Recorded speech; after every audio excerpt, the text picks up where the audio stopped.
Hi, I'm Chef Lewis, and thanks for watching. Everybody loves a good turkey for the holidays, so I'm going to help you make a turkey that's going to taste good, is going to be moist, and is going to look like a turkey that you would see in a magazine. All right, so we're going to make a brine. Ingredients for the brine are going to be 2 gallons of water, 1 cup of dry white wine, about 5 bay leaves, 3 tablespoons of rosemary, 1.5 cups of kosher salt. Now the reason kosher salt is used is kosher salt is not going to dissolve quite as rapidly as table salt, so it's not going to create quite as much of a salty flavor.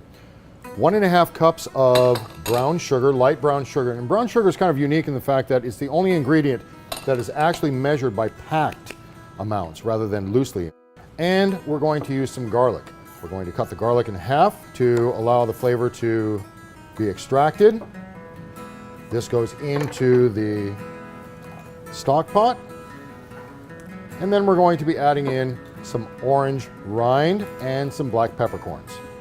A very simple way of cracking peppercorns is to place them on your work surface and simply take the bottom of a pan and flatten them out, and you have cracked peppercorns. We crack the peppercorns in order to allow the flavor to be extracted much more easily.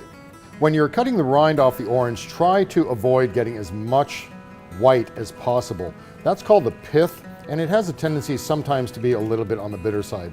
We're trying to use the zest, not the pith underneath it. So we're not actually trying to peel the orange, we're trying to access the peel on the outside. If you do get some pith in it, that's fine, but try and avoid getting as much as possible. The 3 oranges will go into the brine.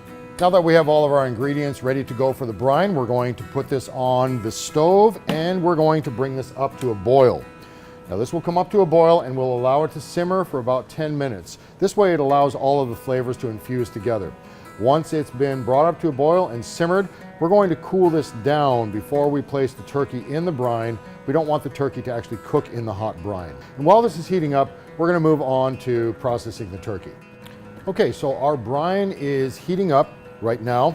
It's time to start processing the turkey and getting it ready to go into the brine. Temperature of poultry is very, very important. We want to make sure that we are maintaining a cold temperature throughout the entire process prior to brining, and then once we put the brine in with the turkey, we want to put it back in the refrigerator. We want to make sure that this stays good and cold. Turkey is a poultry item which can be affected by temperature very easily. We want to make sure that we're not going to make anybody sick. So in the readiness for preparing the turkey, I'm going to take the wings and fold the wings underneath the back portion of the turkey. And what this does is it creates a stable platform for the turkey to sit on when you're carving it, keeping the wings from flapping out and keeping a much more compact shape. And one of the mistakes that many people do, and it is quite common, is to stuff poultry. And that's not advisable. The stuffing on the inside of the poultry needs to come up to 165 degrees. That's the doneness of turkey and chicken. Now, in order for the stuffing on the inside to reach 165 degrees, the outside of that turkey is going to far exceed 165, which means that the breast meat on the turkey can become overcooked and very dry. If you are going to be stuffing poultry, after the poultry, the turkey itself reaches the proper doneness, which is 165 degrees at the thigh. You take the turkey out of the oven, and then you'll need to remove the stuffing from the turkey and recook the stuffing to ensure that the stuffing reaches 165 degrees, as the stuffing itself has absorbed a lot of the juice from the turkey, which could be a potential hazard. Okay, now that our brine has cooked and has simmered, it's been chilled down in the refrigerator. We want to ensure that it's below 40 degrees. I've transferred it into a container that's a suitable size for the turkey. Now I'm going to place the turkey into the brine. We want to make sure that the turkey is fully submerged under the brine.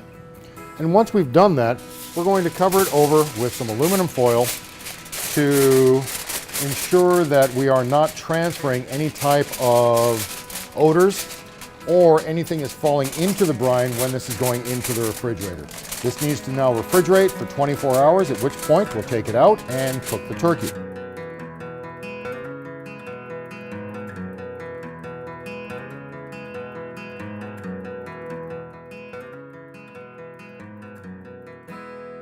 Great, we've got a fully cooked turkey, beautiful turkey, ready to serve to your family and friends for your next holiday occasion.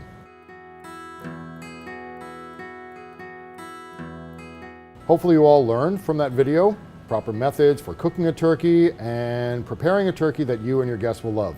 But a turkey is not complete without being able to carve it. In our next video, I'm going to demonstrate how to properly carve a turkey. Thanks for watching. I'm Chef Lewis.